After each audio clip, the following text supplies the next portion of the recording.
Hello guys, നമസ്കാരം. കേരള ക്രിയേച്ചറിലേക്ക് ഏവർക്കും സ്വാഗതം. സഞ്ജുവിനോട് എന്തോ ഒരു അനീതിയാണല്ലേ കാണിക്കുന്നത്. സഞ്ജുക്ക് ശരിക്കും മടുത്തു. സഞ്ജു പറയുന്നത് ഇനി സെലക്ടിങ് ക്രൈസിൽ ഞാനില്ല, ഞാനിനി എൻ്റെ ഇഷ്ടത്തിൽ എൻ്റെ രീതിയിൽ കളിക്കും എന്നാണ്.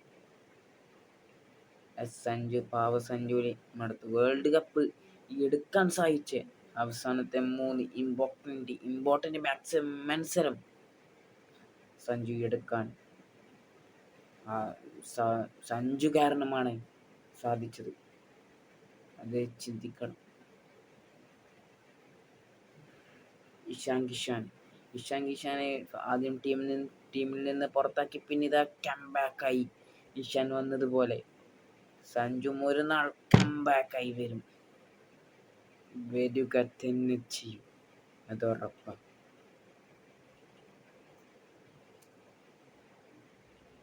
I am wait for Sanju's comeback. നമ്മൾ നോക്കുമ്പോൾ ഇപ്പോൾ അഭിഷേക് ശർമ്മൻ്റെ ഫോമൊക്കെ ഇപ്പോഴത്തെ ലാസ്റ്റ് അഞ്ച് കളിൻ്റെ ഫോം നോക്കൂ. അതേ അവസ്ഥയാണ് സഞ്ജുവിൻ്റെ 3-4 കളി പോകുമ്പോഴത്തേക്ക് ടീമിന്ന് പുറത്തിടാന്ന് പറഞ്ഞാൽ, അങ്ങനെയെങ്കിൽ അഭിഷേക് ശർമ്മയുടെ പുറത്തിടണ്ടേ? സഞ്ജുവിനെ മാത്രമേ പുറത്തിടേണ്ടി. അഭിഷേക് ശർമ്മ ഇടണം. അതെന്താ ഒരു പ്ലെയറിൽ ഒരു റൂള്, മറ്റൊരു പ്ലെയറിൽ വേറൊരു റൂള്. എല്ലാവർക്കും ഒരേ റൂളല്ലേ?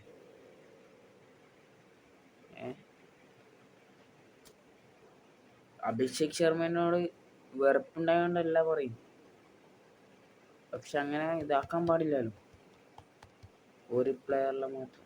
Okay, thanks.